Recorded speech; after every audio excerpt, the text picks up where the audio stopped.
Welcome everyone, this is Gamer1745 here with my continuing playthrough of Hearts of Iron 4s by Blood Alone mod, and of course we are playing as Italy, since that is a major focus of development with the DLC, and we'll just continue here. This game does look very good in appearance. It is superior, but HOI III you play seems more like a war game than this does. Yes, I would agree with that. And Plastic Gangster, one of the things is, and I counted it up, I think it was for the Netherlands, they have reduced the number of provinces, or whatever you want to call these tiles here, as opposed to Friesland, what I'm talking about here. Yeah, provinces versus states. They've reduced this in half from what it was in HOI III map.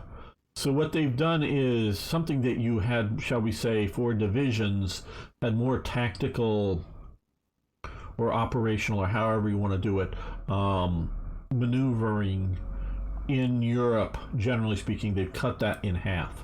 And what they have done, because they have approximately the same number of provinces, is they've made the super big provinces that were out here in places like this more reasonable.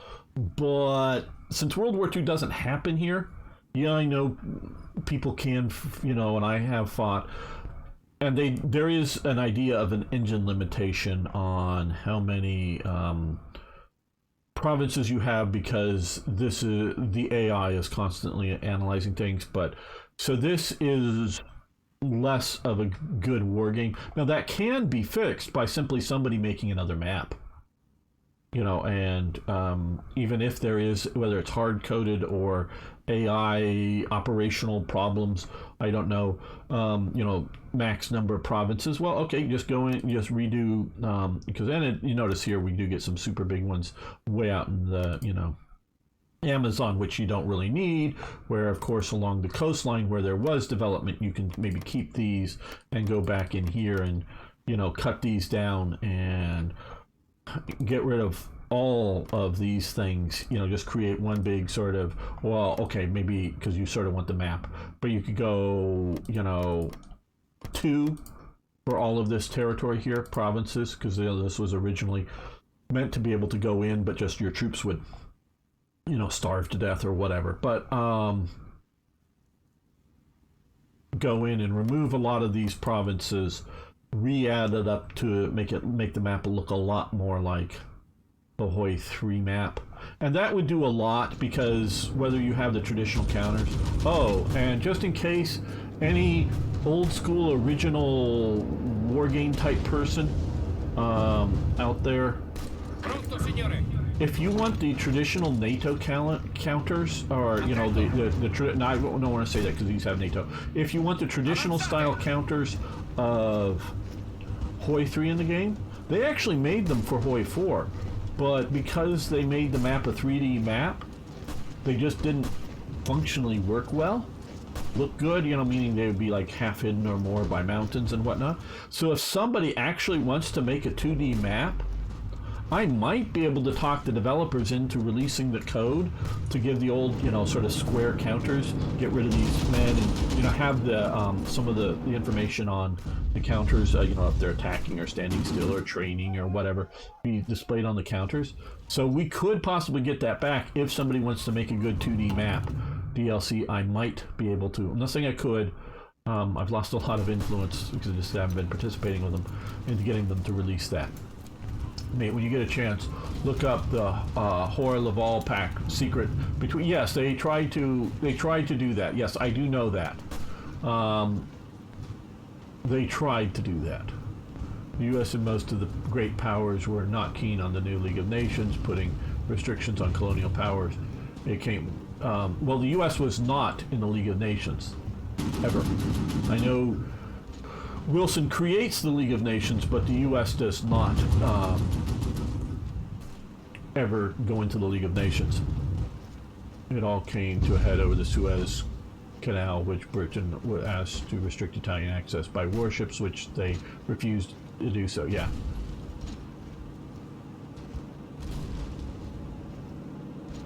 Yeah, so I hear you about the counters, and I agree. I'm actually fairly good with the idea of ships being something displayed on the map, and I'm fairly good with the idea of these aircraft flying around, because having a counter over here of an aircraft, or having a counter sort of in the ocean, because a ship is a big thing, you know, so sort of like a battle, you know, so I'm sort of kind of good with ships moving around. I'm sort of kind of good with aircraft moving around, because we're just really looking at more of these type of effects here for the aircraft. You know, this gets air support, this doesn't, kind of thing. Maybe a little more bombing damage and whatnot could be done. Well, it actually increased its trade with Italy. Yes. Yes, and so because it and Germany and others were not in the League of Nations, they weren't bound by the sanctions of the League of Nations.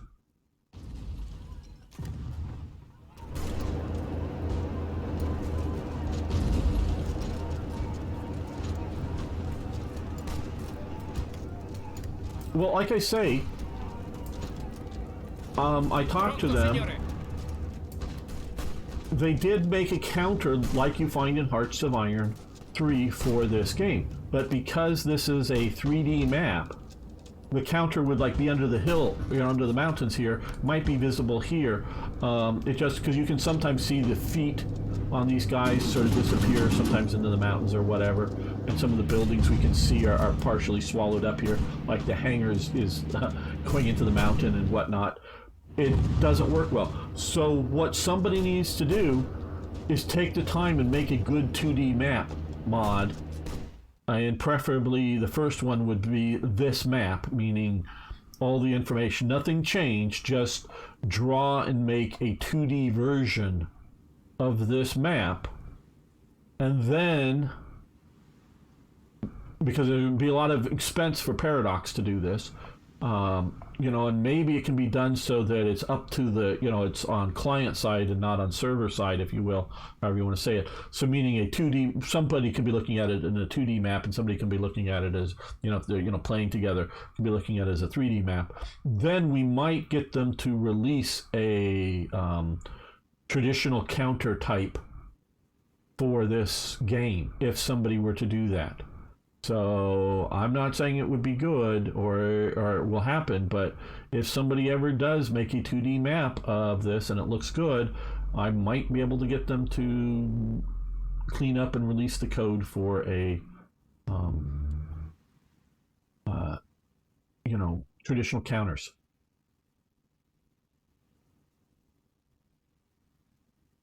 Not to do sprites. Sprites removed. You can, there is an option to do that, I believe. I mean, unless it's been changed. It's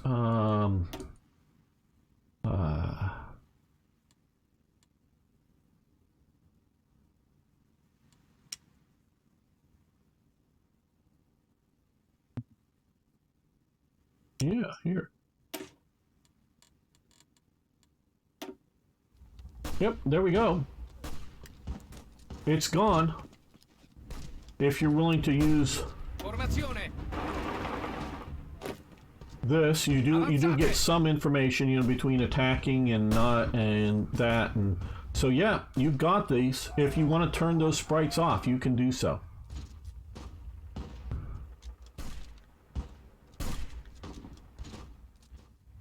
So it can be done. I'm gonna leave it on just because we are. Yeah, and I'm not saying it's without problems, but it is still a possibility of doing that.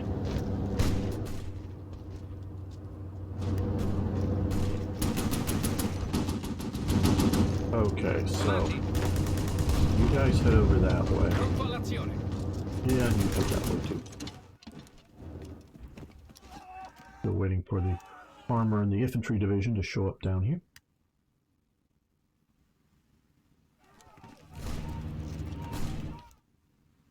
And so because things like no,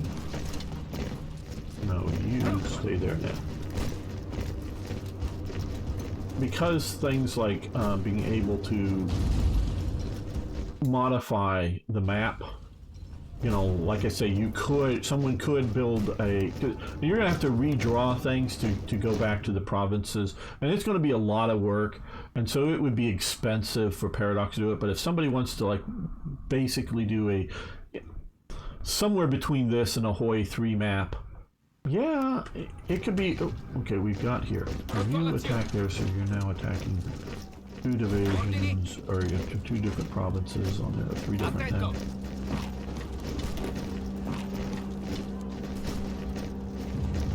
Pronto, signore.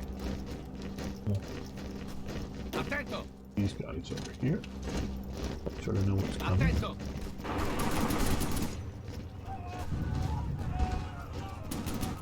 And so I really see this because, look, my God, people, you know, as much as I want to complain about, and you want to complain about, and I'm not disagreeing with a lot of your complaints about HOI IV, but look, we're no longer fucking building units.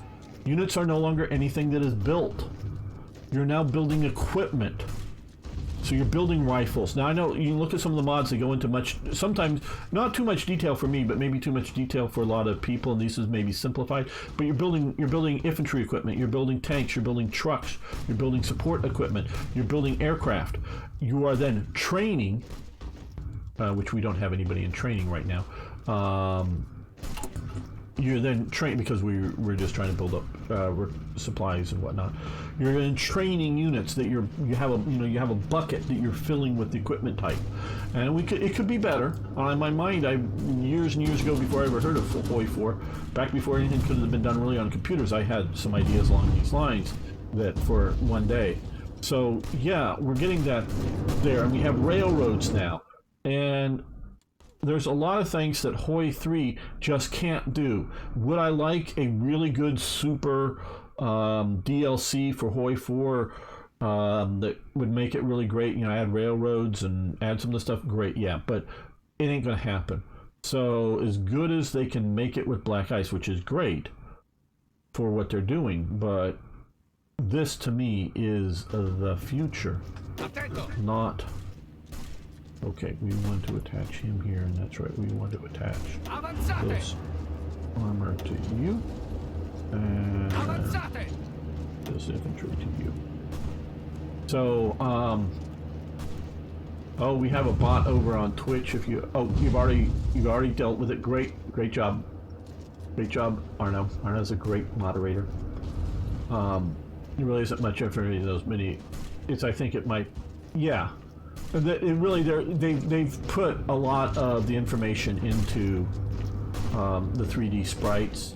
I mean, you can look at, I think, as a great information counter of, our Den's Offensive game that just released a video of. And yeah, no, they don't use NATO. They use a major and a minor picture. So if the major picture is maybe a Panther tank, and the minor one is, some other elements in the counter, so that it's not like it's entirely NATO type thing. But we do see that as a really good, how good the supply is and all that stuff in that counter.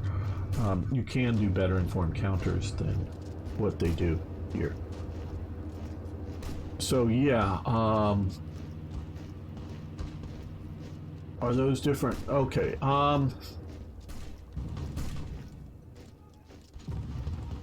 Let's look at that. And I really don't know for these different guys here. So what we're going to do is we're going to come over to here, and we're going to click on the no, that's not what I want to do. I don't want to change images. Yes, as you can tell, I don't use this a whole lot. Okay, we want to come over here and edit. Okay, so what is this? This is a colonial division, right? Okay, so for this game, it is just an infantry battalion. Now, okay, so that, and the militia, here, okay, we can't edit it, but we can view it. Okay, these are militia, duplicate template. So you can't, the idea is you can't just change these into regular units. So,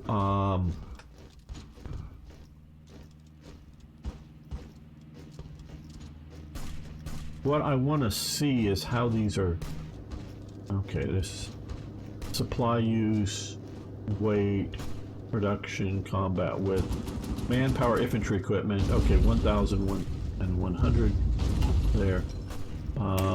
We're here. Okay, so they're the same manpower battalions, but they are weaker. You can see the piercing is a little different supply use. So these could be, I mean, again, you could do a better job than what they're doing here. Production cost, I don't know. You could do it, okay, defense 18, 0.7. Let's come over here. Okay, see here is defense 22. So that was 18.7, so this is 22. So these battalions, these infantry battalions are better off on defense, and breakthrough is 3. Over here for these guys, okay, same breakthrough. Soft attack is 5.7 and 1 for hard attack. Let's come up over here and look at these. Soft attack is 6 instead of 5.3, and it's a hard attack of 1, so same hard attack. So you could organize up and mod in the idea that this battalion gets and requires some anti-tank guns, and if it has the anti-tank, you know, properly done, it then has better, you know, soft attack and whatnot. So these kind of things can be modded in, and I do know that. So and now, and this is what I asked them for a long time ago, got no real response about this, is I wanted to be able to have locked unit types, so that I could make a unit that was locked.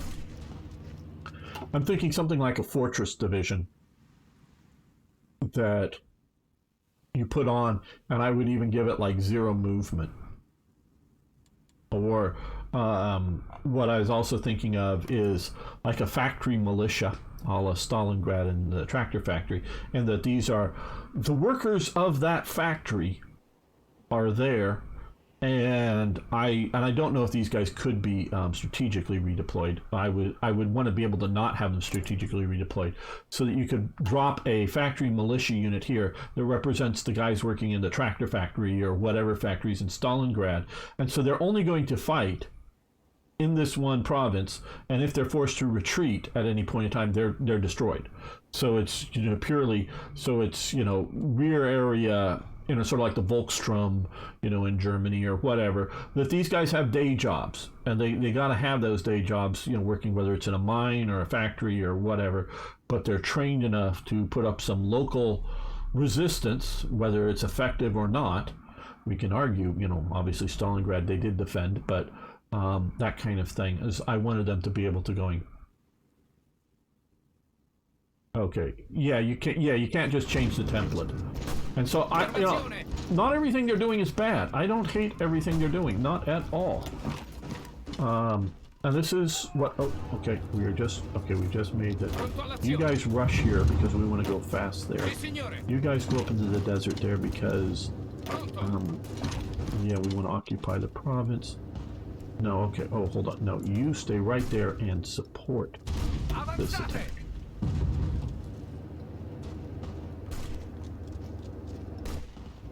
Pursuing.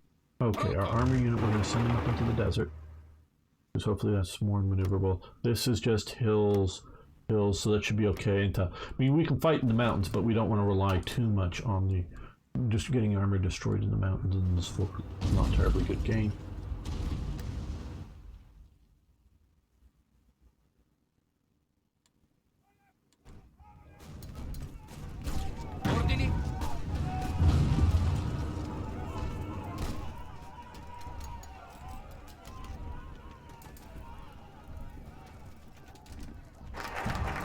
Okay, yeah. Yeah, that kind of thing. Where Beam Slam is like in World in Flames, there's city-based volunteers and irregulars called up in emergency. Yeah, and it would be something that whether it's a human player or the AI, what things I would want to do can't move, and some I would make if they disband, they just disappear. Some I might want to do, say, fortress divisions, whether it's something like the West Wall or the Atlantic Wall or something like that, that if the AI or the human wanted to disband them, the manpower would go back into the pool. And I would probably put most of them existing, put on via an event type of thing, build Atlantic Wall. Okay, Atlantic Wall gets built. As part of building the Atlantic Wall, whether you have like sub events that happen, do you want to form fortress divisions to man that Atlantic Wall? Yes, no kind of thing. So, you could either have regular infantry divisions in the Atlantic Wall, or you can have these fortress divisions in the Atlantic Wall, which take some less equipment and maybe are supplied out primarily out of captured French rifles and artillery. Or obviously you can do a combination of both. So you can have the fortress divisions and then also put in regular divisions of whatever you like. So have some flexibility. But once you sort of have these kind of things decided, and I don't know if there's a good way to have you build and then just auto deploy or deploy to a particular place. But, so I wanted to be able to have certain divisions that you can put, that are fixed in one way or another, either types of units or whatnot. Hello, Mr. Coco Man. It's been a while since I've seen you here. It's good to have you back. So, yeah, there's those type of things. So we've got Ethiopian war logistics, which has increased our setup there. Now, these, I'm still, will be auto completed, succeeding, conquering these kind of issued by Mussolini, mutually exclusive. So these can possibly happen up there. So we're going to leave these. I know we're at war. I know this military factories would be nice, but I think I want to unlock some of this other stuff. Again, I'm more of a structural type player, wanting to get some of that done. I'm doing very well. I hope you're doing good.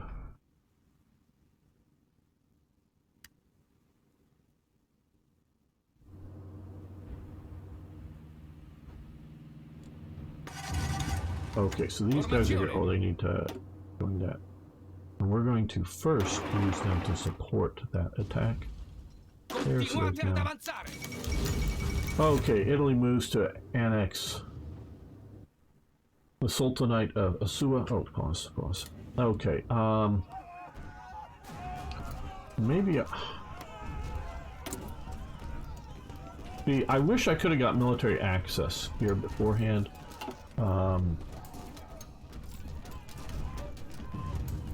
Because this is gonna cost me political power not to do that. So, okay, we'll just read this for everyone's edification, meaning information. Time to deal with the Sultanate of Asua.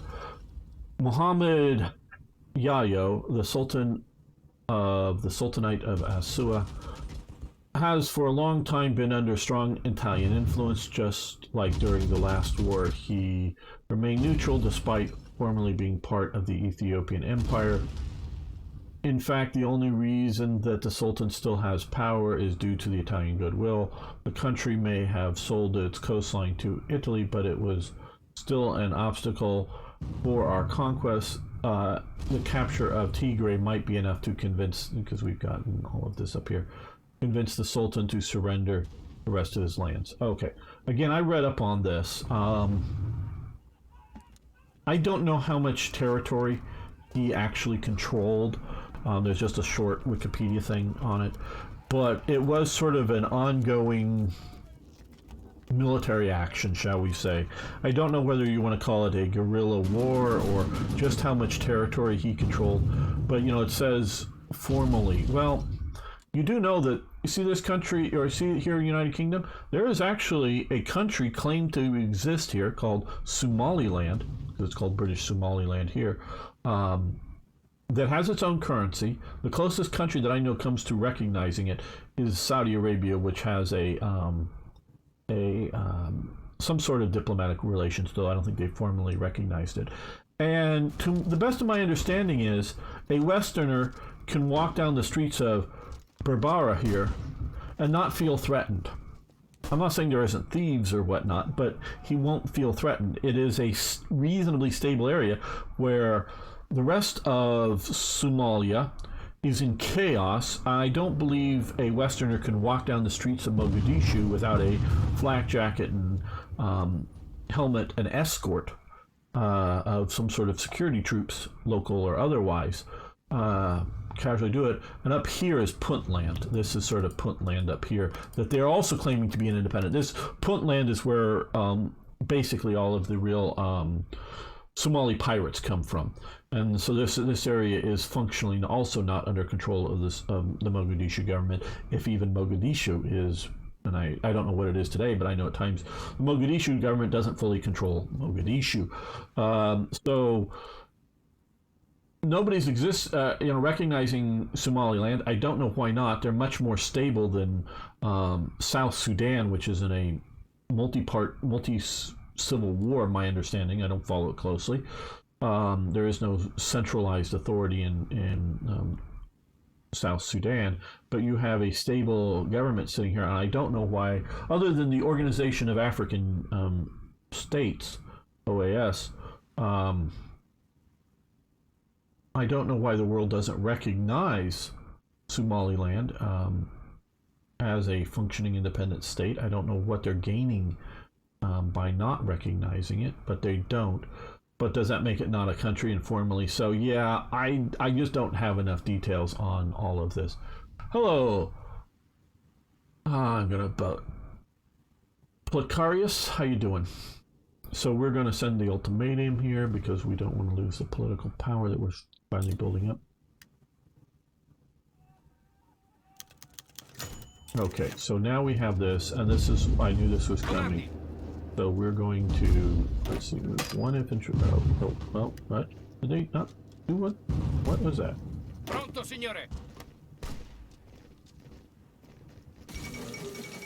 Okay. Okay, here it's coming. Okay. There we go. So, move that straight into there. Pronto. Move one of those into here.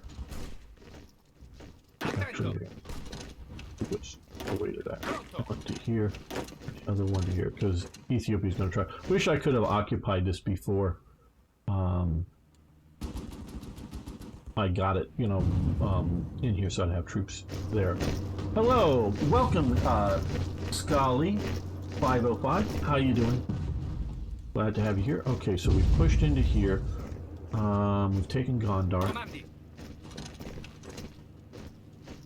Sauron would be jealous. We've taken Gondor. Move the Koreans that way. Move these guys this way. Move these guys to attack across from there.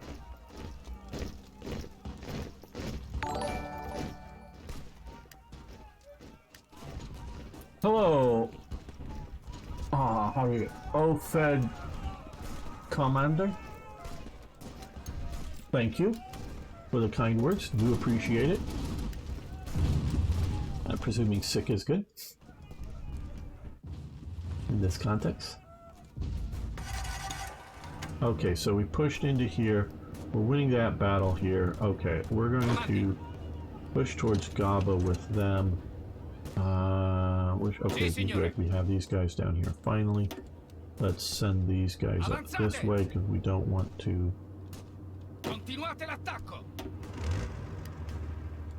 lose too much terrain from here.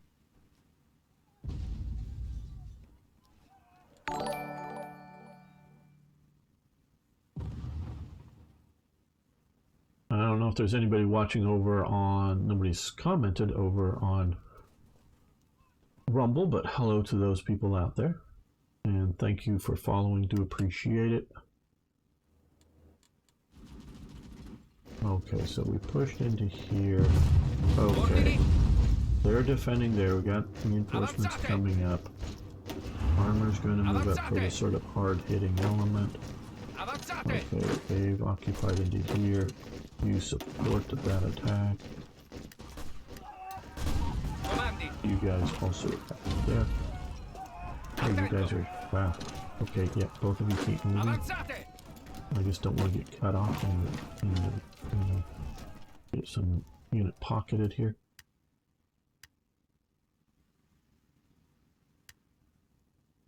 Okay, we have a proper infantry division here, so they're going to move up here.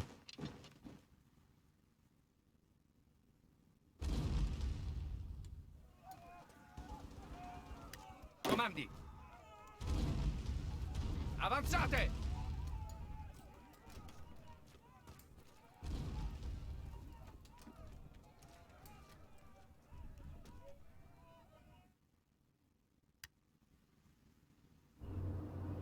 Ordini!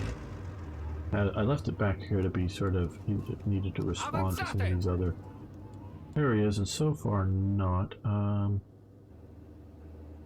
Ordini! Ordini! Sì, signore!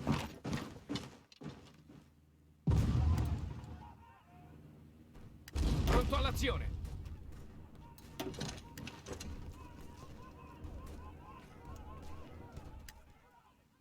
Attento!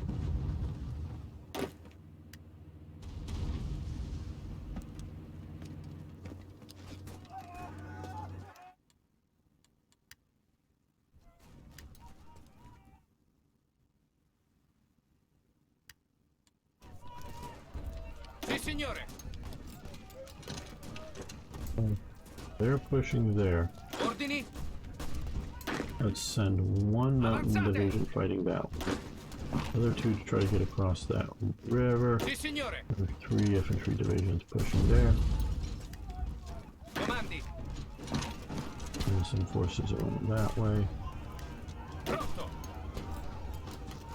You support that attack, so we're hitting them from 3 directions.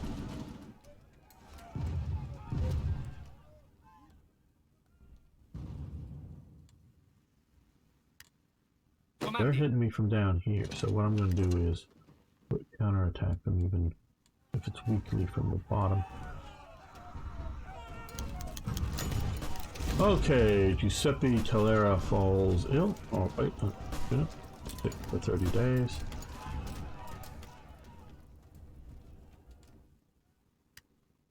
Okay, well, they're no longer attacking here. Good. Comandi! Let's stop this attack for the moment. These are just militia units. Comandi!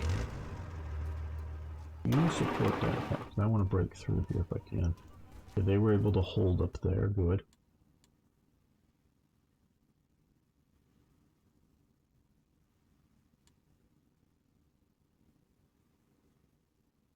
Attacking again, but that's fine.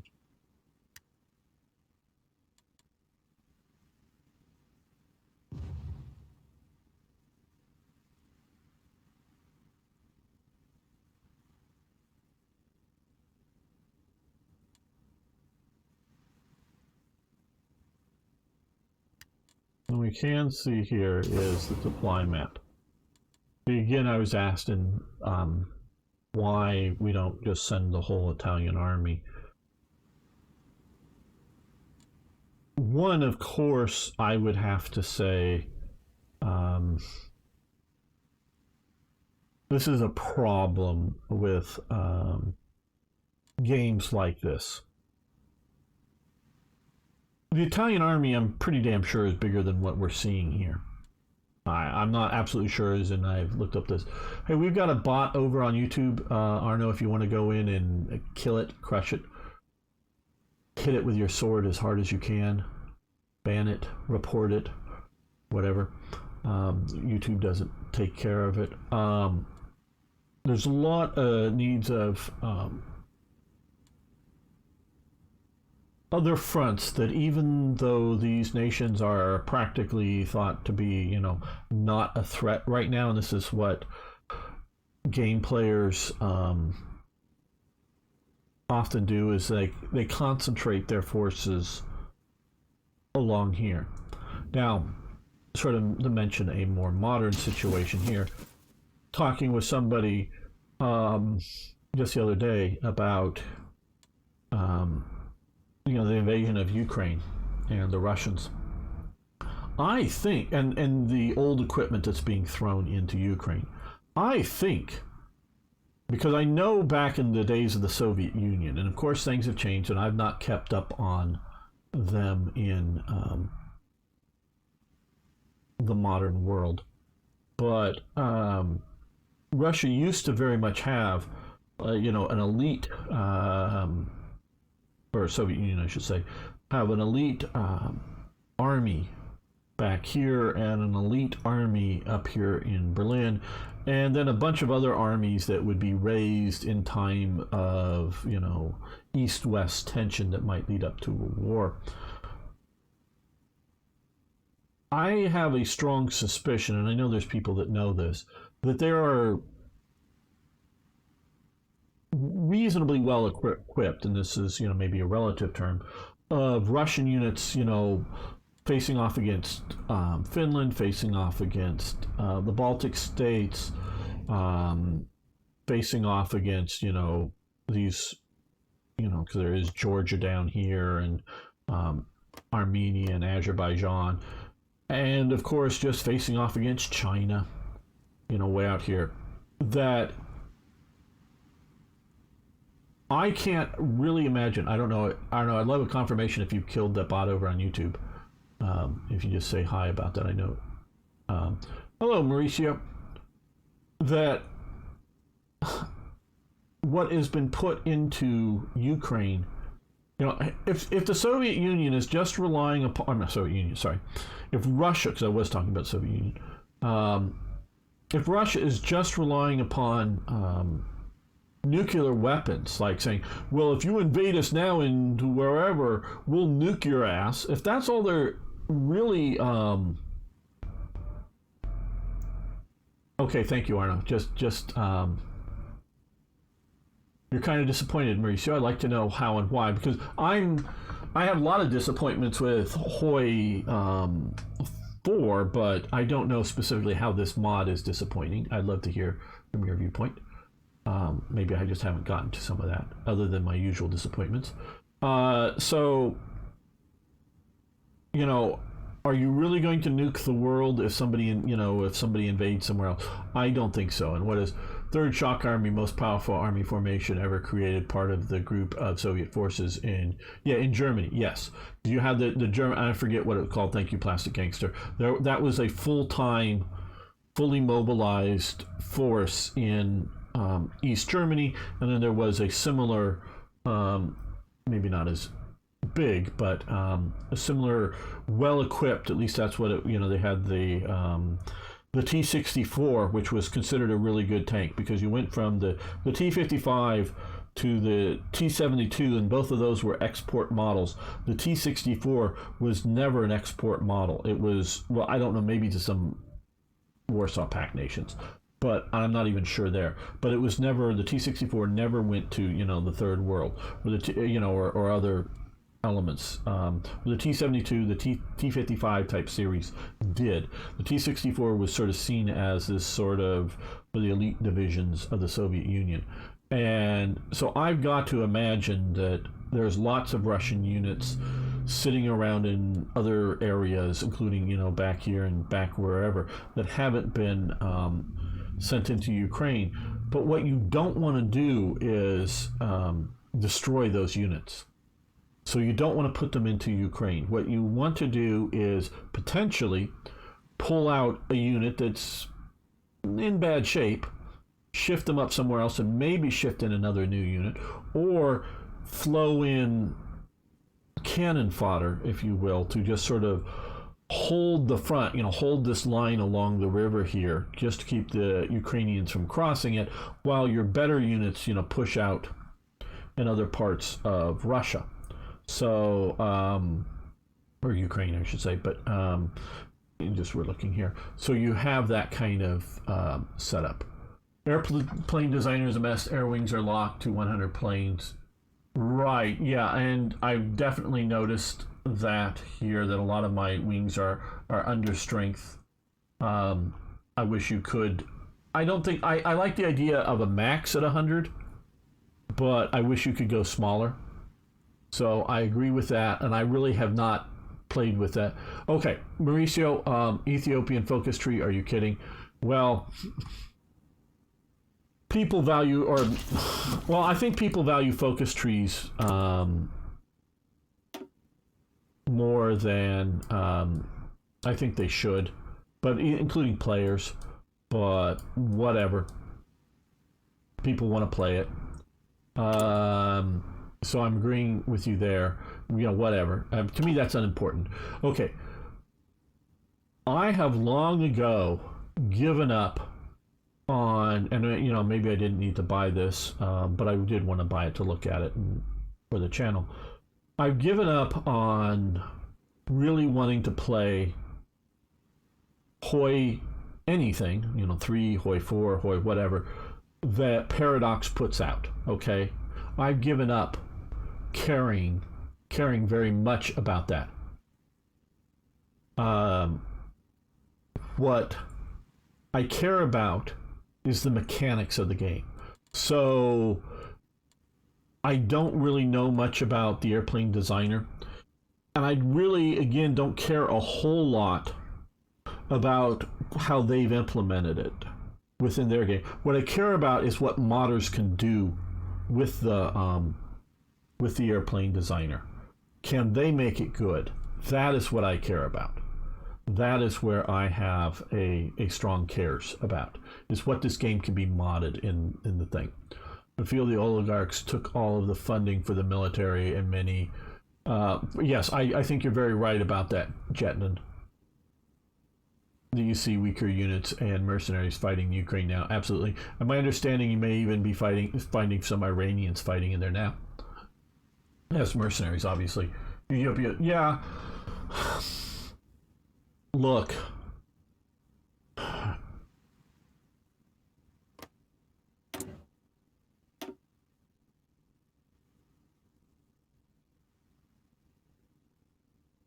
I hadn't looked at this until right now.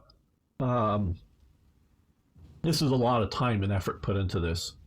Don't know how many man hours somebody did it, and from all the icons and what all this looks pretty cool. I mean, if you like focus trees. I don't know how going down communism and whatnot, how likely that would happen. I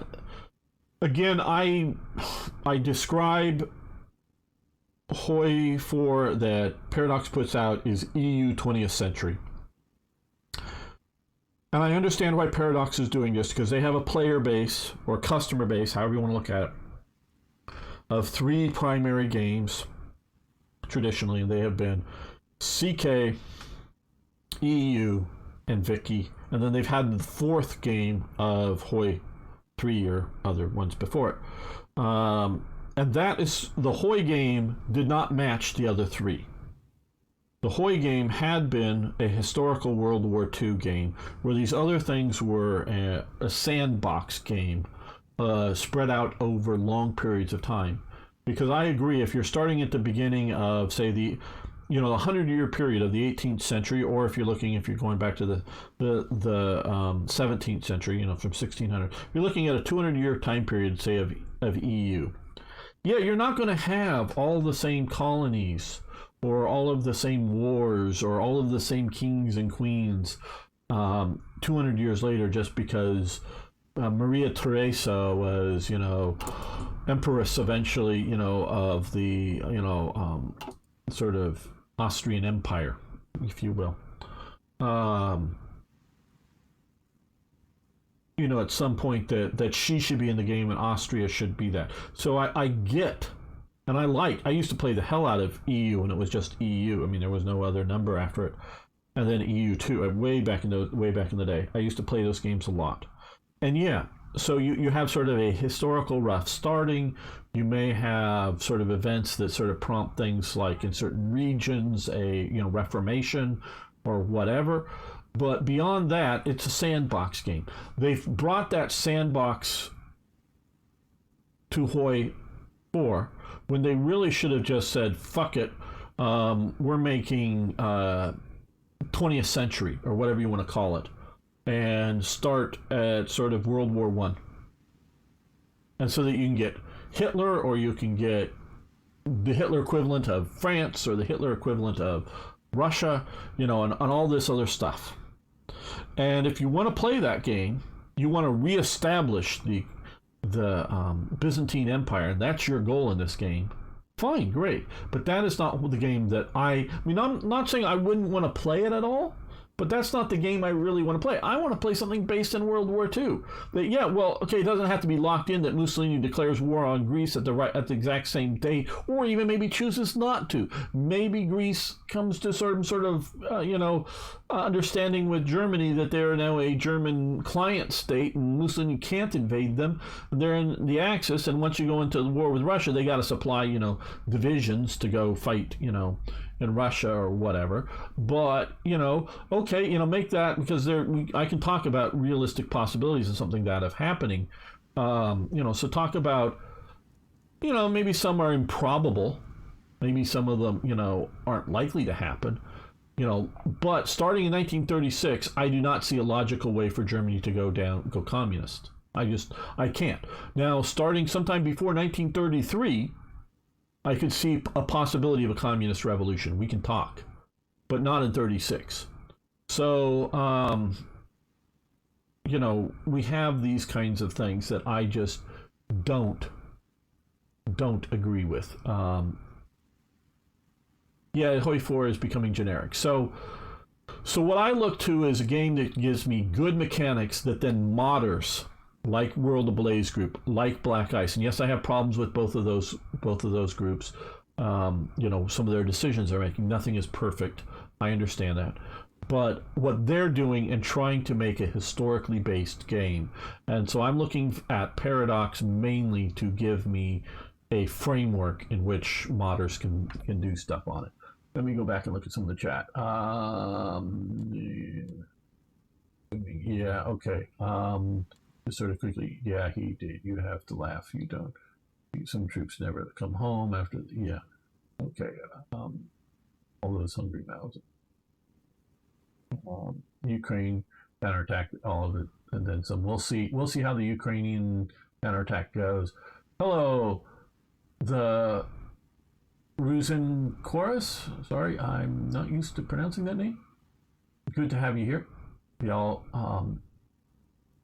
All Paradox games have become meme nations. Hope Vicky 3 breaks the cycle. Well, we'll see how that goes. I doubt it. I have not been following it, but I just doubt it. Probably Gloucester Gladiator. Yes. So yeah, and my understanding with Vicky 3 is you don't get to control the wars because Paradox does not have a good AI to battle these things out. Their AI seems to work reasonably well with CK and EU, in that you create a doom stack and it goes from province to province, taking provinces and reacting reasonably well to invasions and whatnot. So it does those things reasonably well, but it does not do a good job at sort of playing war games, if you will. At least that's my interpretation of it.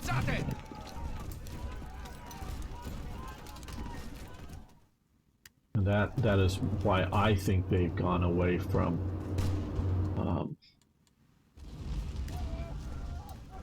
the armies in Vicky 3. So I talked to them because I don't know if you guys, I know some have been around I repeat myself too much. I was part of the beta test team before the launch and for some years after. I got kicked from the beta test team because they did periodic house cleanings, and it had been more than a year since I had sent in a beta a report on something with the beta, that I tested anything. So I don't have any upset with them from kicking me because I was just inactive. Well, we're going to put you under him now, and you're going to add to the attack here. So I was just because I was not participating, I got hit from the beta team. So it's not sour grapes or any sort of thing like that. It's so I have some inside information of how and why things have happened. And I mostly have to keep quiet about all of that, but it's very little stuff. Don't care about victory. I run a war simulator, right? And that it's a political economic simulator now for Vicky. Right, remilitarization. Good. And so whether for good or for bad, that's what it's becoming. Great name for a company, Doomstack Games. Yeah, that would be Jetton. And so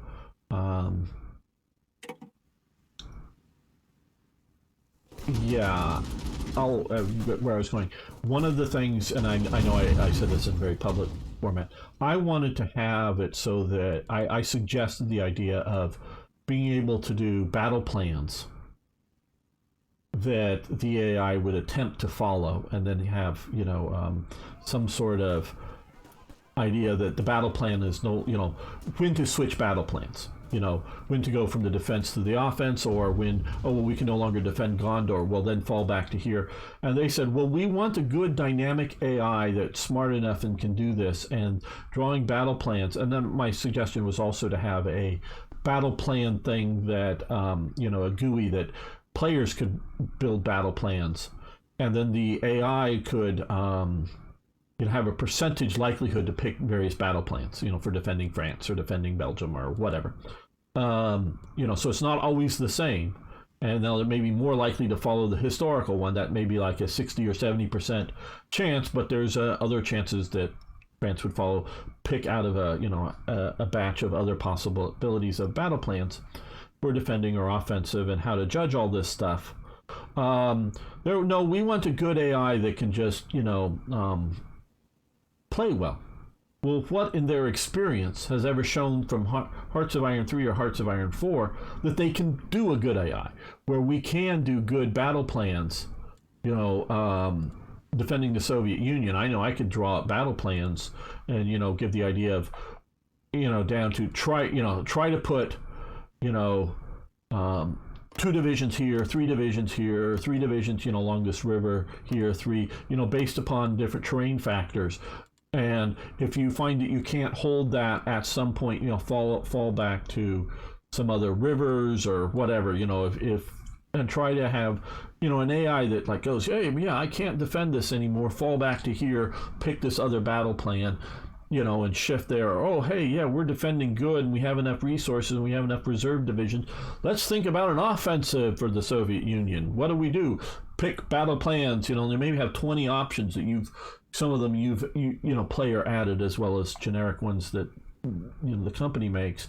Player options you've added, but you don't know if you're playing as Germany, and you may have put in a bunch of different options for the Soviet Union to pick under certain conditions. They'll pick a battle plan, and it'll all be something, battle plans that you thought were reasonable, but you don't know which ones they're going to pick. And even once they start executing them, you're not even sure which one they are, because both, there may be 2 or 3 that have ones that push down into Ukraine, but you don't know if that's plan A or plan Z or plan whatever. You just know they're pushing into the Ukraine, but it's maybe one of 3. But still, that would be smarter, because you're in essence playing against a human who's done some thinking than an AI that is just completely brain dead.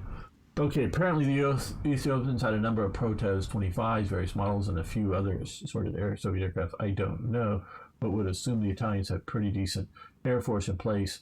I do know that there was definitely volunteer air fighters, including, I forget who, a black American goes down, and I gather does reasonably well as a pilot, fighting down there. I don't remember his name or much of his story, but it is more of, shall we say, harassment air attacks or dealing with versus the Italian than any real air control, as far as I understand the situation of air in Ethiopia. Yes, they had airplanes. Yes, they had some transports. I don't know how much bomber or really bombers they had. It's mostly like fighter or fighter bomber type things, if I remember correctly, and their sort of sporadic use, because this is a big territory. The Italians do not saturate the airspace with their aircraft of any type. They may saturate an area of airspace, but they do not saturate like the theater, as far as I remember. So there's very, yeah, you may run into a bunch of Italian fighters and get all shot out of the sky, or you very well may come in and do some strikes against some unit here and, skedaddle back to your base. Okay, so the point of micromanagement hell, then it really should be a turn-based game. I like Hearts of Iron 3 and just being able to do this and pause. I know people talk I should keep the game going while I'm talking, but it's a little difficult. Okay, about the battles of Victory 3, I believe it's for the best as you said the AI. Yeah, I don't know what is best for that, but some of the viewers here are definitely coming out of, shall we say, the Slytherin and Matrix background, and they're war gamers. They want to war game the battles, whatever scale, whether it's at a squad scale or core scale of strategic command games. They want a war game. They very well may want political and economic aspects to the game, but they're war gamers, and I totally understand that. But maybe it is for what Paradox is trying to do. Maybe it is for the best, but it just may not be satisfying for a certain player base. Is sort of what I would go down. There's some visually too, but I don't like the nation's flags when nations occupies. Yeah. Well, I really have not been following enough of the Wiki streams, etc., to know how things are visually, how it's going there.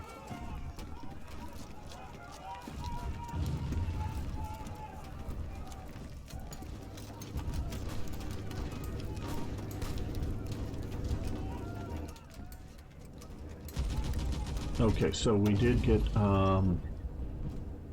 Italian highways, which adds infrastructure. Italy really doesn't, and I have Iron Arm. It's a nice book. I've only read, so I was getting ready to try to mod things for Italy in my playthrough of HOI 3. You can see my really nice playthrough of Italy there.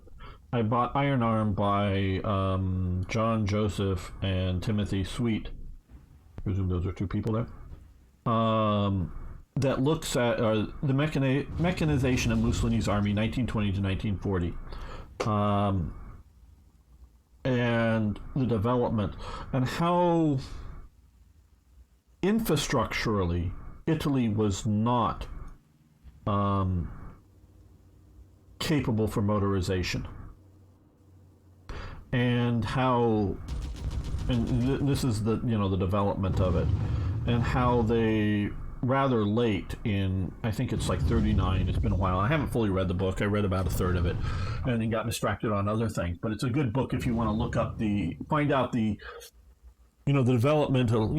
It's by Stackpole Military History Series. Good. It's fairly short, but decent book on looking at probably the best thing written, I would guess, in English at least, on development of modern motorized, mechanized, armored, whatever you want to call it, forces for Italy. And one of the things that they look into it is structurally in Italy, and this is very true. Italy had, in 1936 or whatever, had a really nice high-end sports car industry, if you will. They have the, butcher this, Miglia Emilia or something, a 1,000-mile race that's annual, done up here on roads, or whatever. I'm sure my Italian is atrocious. If I heard it, I might be able to do it better.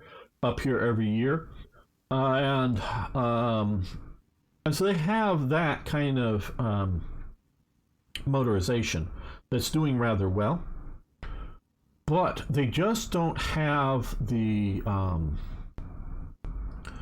infrastructure, because we looked at sort of, because what it's called here, Italian highways.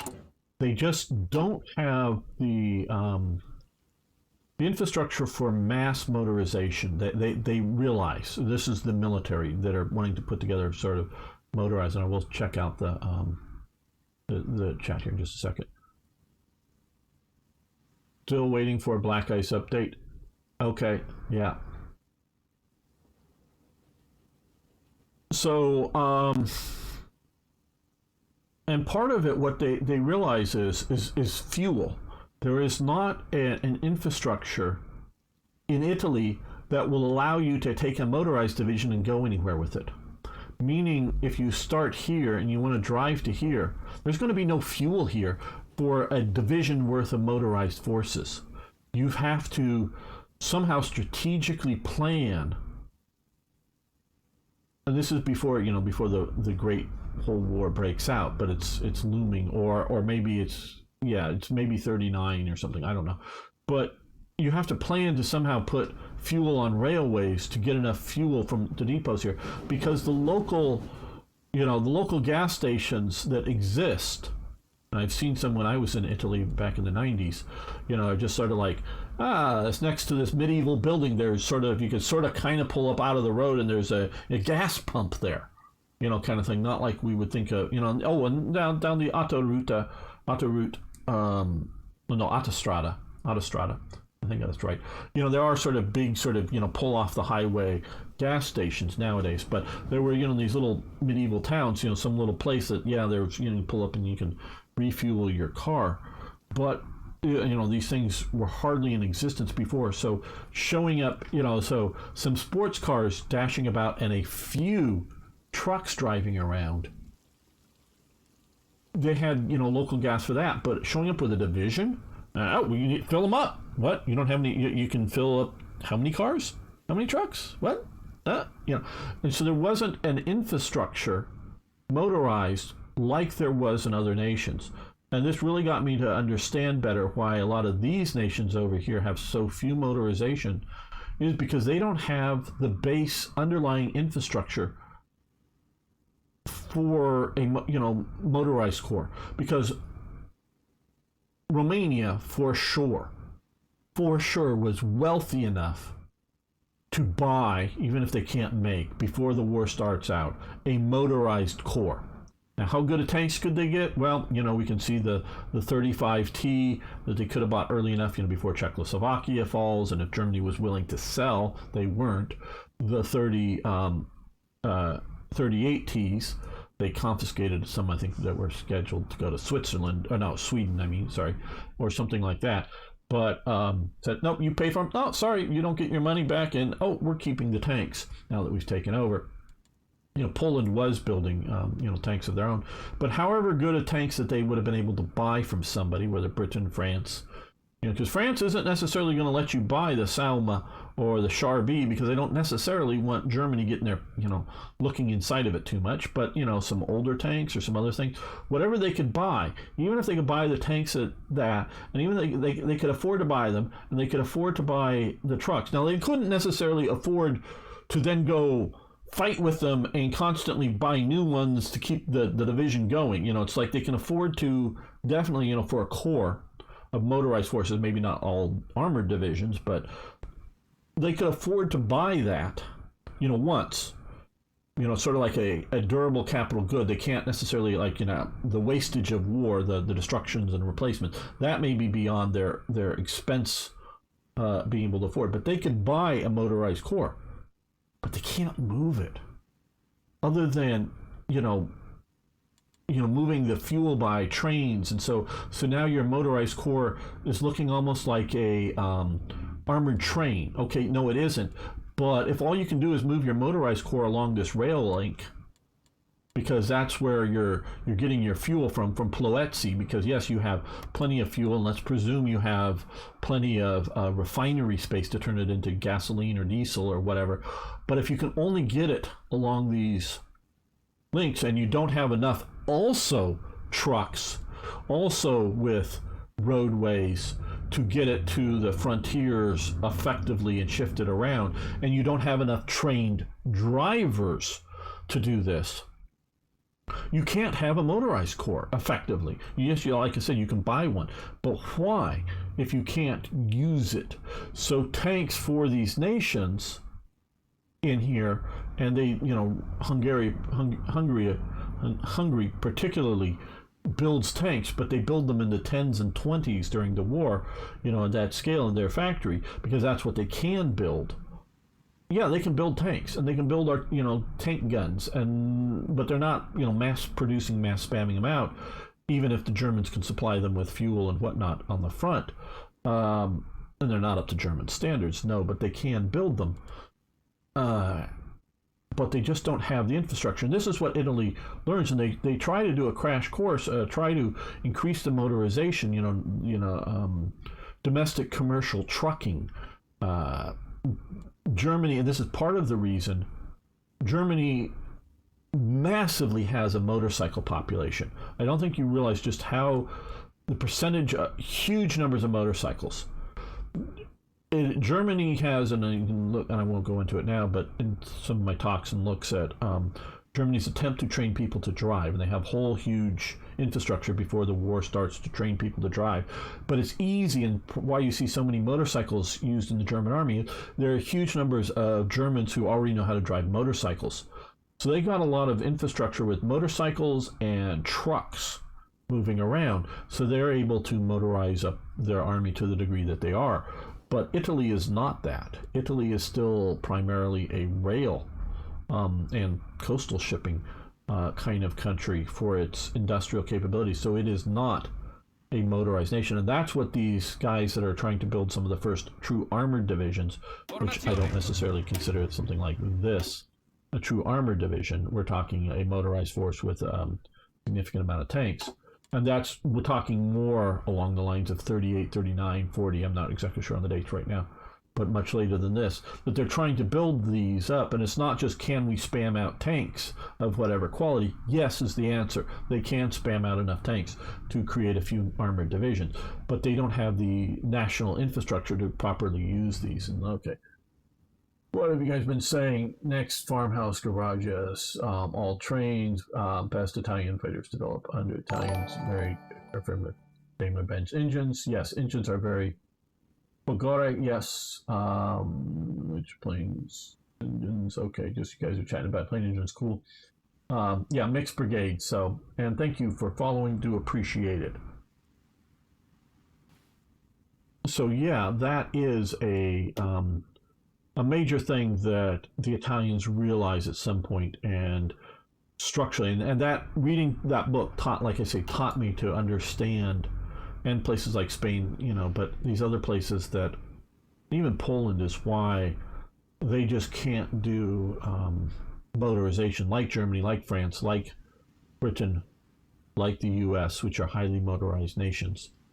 So they're capable. They have people that can drive cars. They have mechanics who know how to, change the oil on a truck that they've never seen before, because they can open the hood. An American can walk up to a Fiat truck that he's never seen before and figure out how to change the oil, because he knows what to look for under the hood or under the engine, or however you want to say it, and find the place where you let the oil out and where you put the oil in and whatnot. He knows how to do these kind of things naturally, and there's enough of them. Not all of them, maybe not even most Americans in 1942 were that level of mechanic, but there were enough of them to handle these things. That isn't the case in a lot of these countries. It's still sort of a weird wizarding thing to really know how to drive properly. Okay. Again, we'll get to some of these. These look like naval power, dockyards. It all looks good. None of these are yet, and we're not going down anything that's fantasy. We're not going to go become friends with the British or something. We're doing Mussolini's here. Okay. One civilian factory. I'm not saying I'm not going to do these, because this is 70 days. Okay, we might see about that at some point. Military factories. But right now, quite honestly, I like this one. I don't know how much I'll need steel. We do have a slight excess of steel, 25. I mean, I consider that slight, not minimum, but what we really do is two factories there and see about, I don't know, if synthetic oil, but we may do Fiocchi ammunition or something next. But we're gonna, because I want to keep trade and developing other things, so we're gonna do that.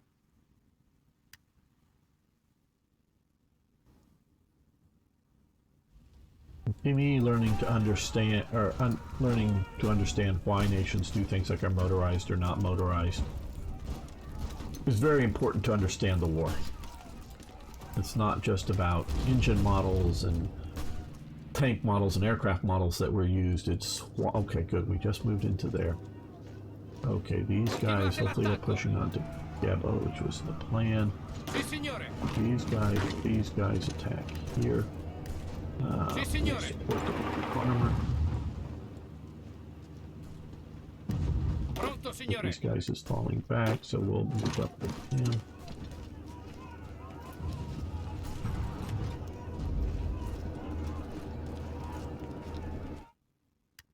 I would sort of like to catch some of these in a pocket, but maybe that isn't necessary.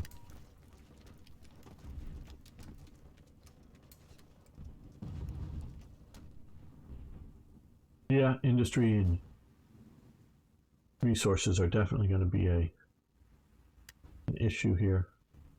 Okay, these attacks are coming, but we've had some... Okay, let's pick one of these infantry divisions.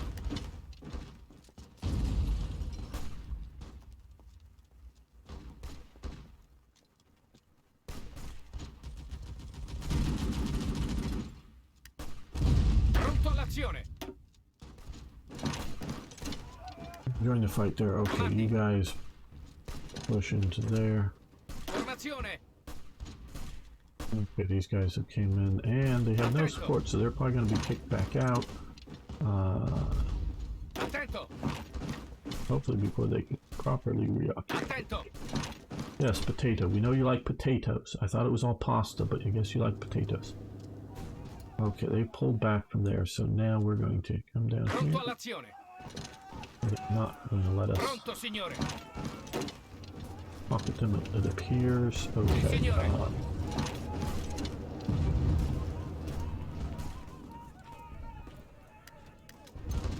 Okay, they're falling back from here, so we're going to immediately pursue with these two divisions.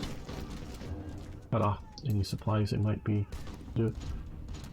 The Italian Centauro is the best of fighters, but it came too late and the war was over. Yeah. From what I've read, there's a,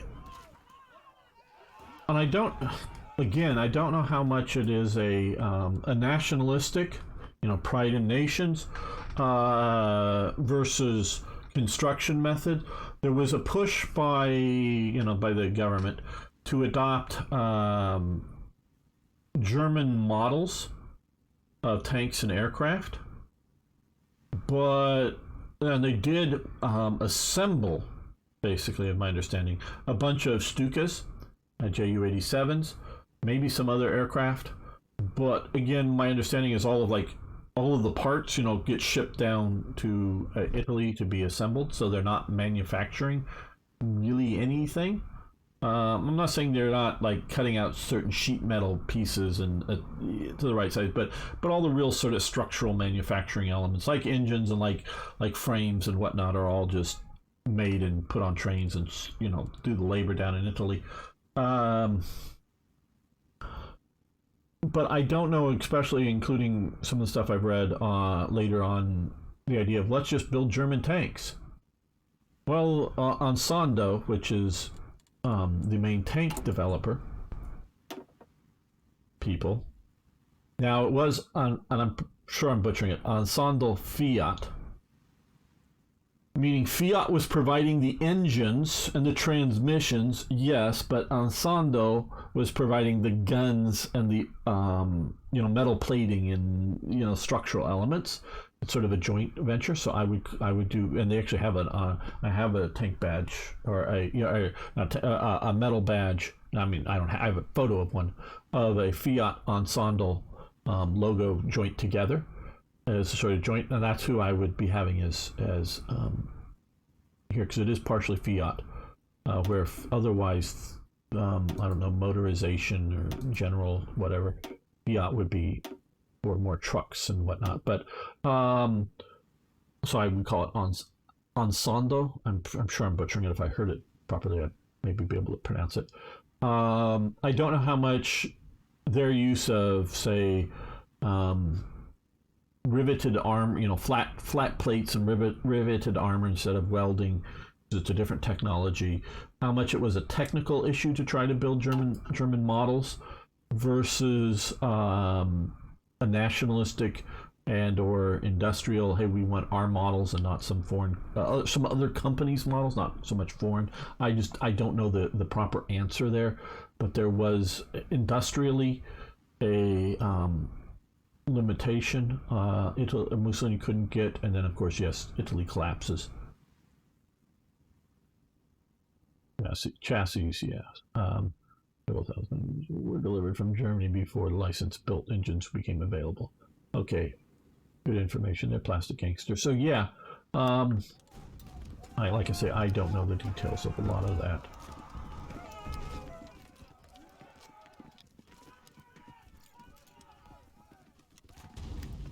Pronto. Organized. Okay. We're going to take this unit and we're going to attack all of them to try to save this mountain unit to keep them. We're going to shatter, or well, them disorganized hopefully. Okay, see there. So okay, we just saved that attack. Now we're going to stop. We really don't want it to be grinding against all of that. Ordini.